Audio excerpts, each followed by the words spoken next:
Looking back, if I didn't make that one major life decision, if I didn't go against what my parents thought were the best for me, what society thought was the best for me, what all my friends were doing, I wouldn't be who I am today.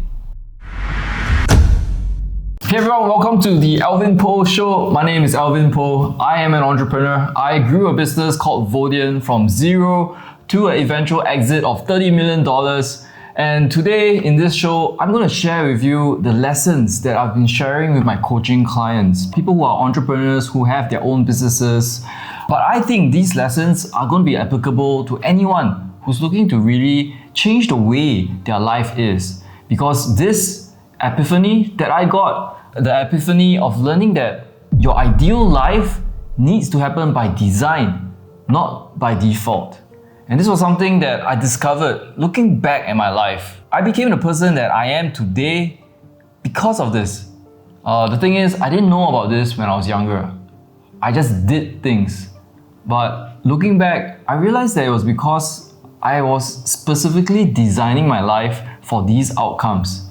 Even as a kid, when I was growing up, my parents, they were primary school graduates. Primary school, that means they left school when they were 12 years old and then they started working.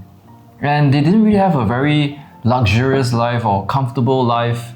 My parents told us, all of their children, that they didn't want us to live the life that they had because they were not easy, they were suffering, it was difficult to make ends meet. And so for the longest time, I grew up with the expectation that I had to graduate and get a degree so that my life would be different and better than the lives that my parents had. As a kid, you can imagine that kind of pressure. When I was in secondary school, taking my O-levels, that was everything that my parents told me to study for. And I remember as a 16-year-old kid that I spent all my time studying and making sure I did well for the O-levels. When the results were released, I remember my dad was sending me to school and he was there when I got my results and he saw that I did really well. And I cannot forget that smile, that proud moment, that proud face that he had. Because of my results, I did well enough to get into a junior college. In fact, a pretty good junior college too, Victoria Junior College. And I told myself life was going to be great because it wasn't going to be like secondary school anymore. I didn't have to study so hard. But the very first day I got to the junior college, I realized that was completely false. It was the complete opposite of how I imagined it to be. Junior college was more regimental, it was more competitive, the subjects were even more dry, and as a result, I just absolutely hated it. At that point of time, I wanted to learn more about computers, about technology, programming, graphics design, and all that. Junior colleges didn't allow me to do that. So I went around looking for alternatives. The alternative was to go to a polytechnic and get a diploma instead. Now, the problem is, it's a 3-year diploma course and it wasn't the sure route to a university. My parents were initially against the idea. I had to persuade and negotiate with them and promise them that if they let me go to a polytechnic, that I will make sure I'll do well enough to graduate and get into a university. That was the promise I had to make in order to do that. So eventually they said yes, they let me go to a polytechnic. I remember visiting all the open houses, Temasek Poly, Singapore Poly, Nanyang Poly, and I found Temasek Poly to be the best fit for me simply because I just loved the environment. The look of the campus when you enter Temasek Poly is this wide open campus with a view all the way to Bedok Reservoir, and I just fell in love with it. It was so open and inviting. So when I went there, on the very first day of school was orientation day, and I went there all alone. All my friends weren't with me. They were either in a junior college or somewhere else. And so I had to go find a seat by myself. I found the first available seat, sat down, all confused and a bit awkward and lost, and made friends with the guy seated beside me. Now, that guy We became friends, schoolmates, and eventually business partners. He became the co-founder of Vodien, and we worked together for 17 years after that. In fact, all the way until today.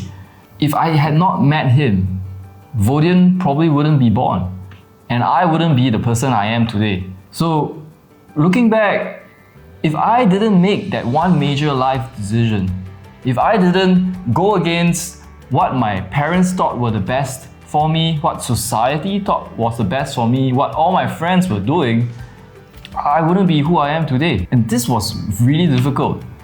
As a kid, I did everything my parents told me to do.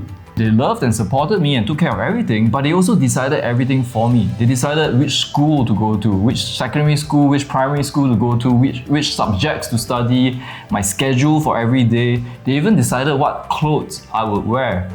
And to actually say no to that, to say no to the default option that's given to me, and really be actively designing life as I want it to be, was scary, was overwhelming, and honestly very intimidating.